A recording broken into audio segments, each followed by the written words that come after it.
I grew up going to the library with my mom, and I actually would go to the school library at lunch every day.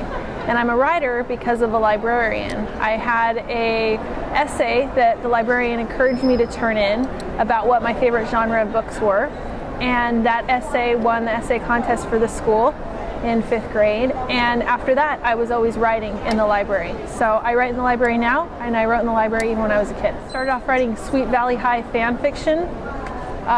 Wrote quite a few Sweet Valley Highs. If they're looking to pick some more up, I have them.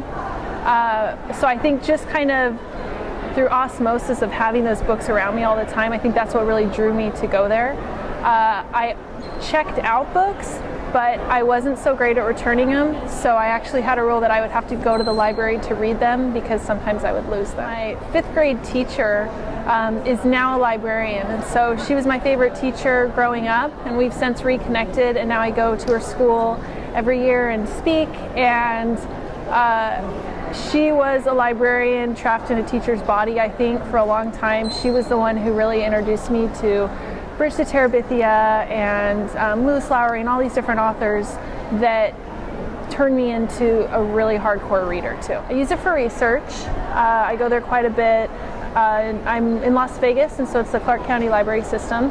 They have a really great system because it's all linked up, so if I need to get a book from another library, they do transfers easily. I also go there with my children, and we'll go during story time, and I'll write while my children are in story time. I think it's disgusting, I think it's saddening, I think it's maddening.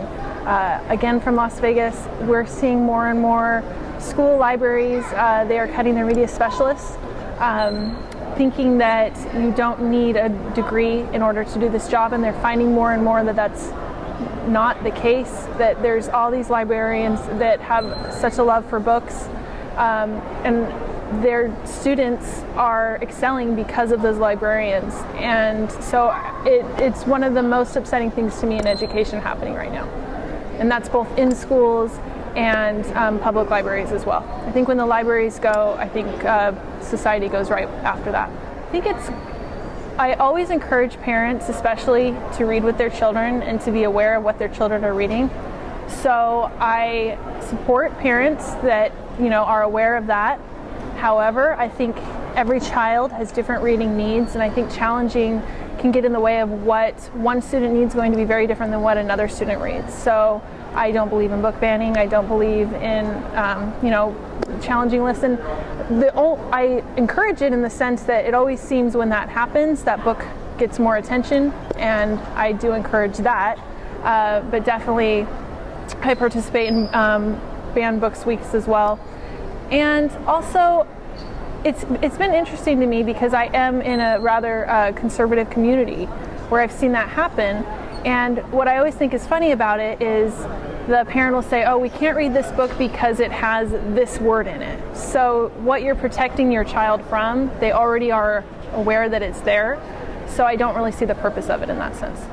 I have my final book in the Princess for Hire series. It's called A Farewell to Charms. It's a book for tween girls, and it's kind of the book where everything happens for the main character, Desi, who gets a job substituting for princesses. I also have another teen book coming out in March, and that's called Going Vintage, and it's about a girl who decides to let go of all modern day technology and live like it's 1962.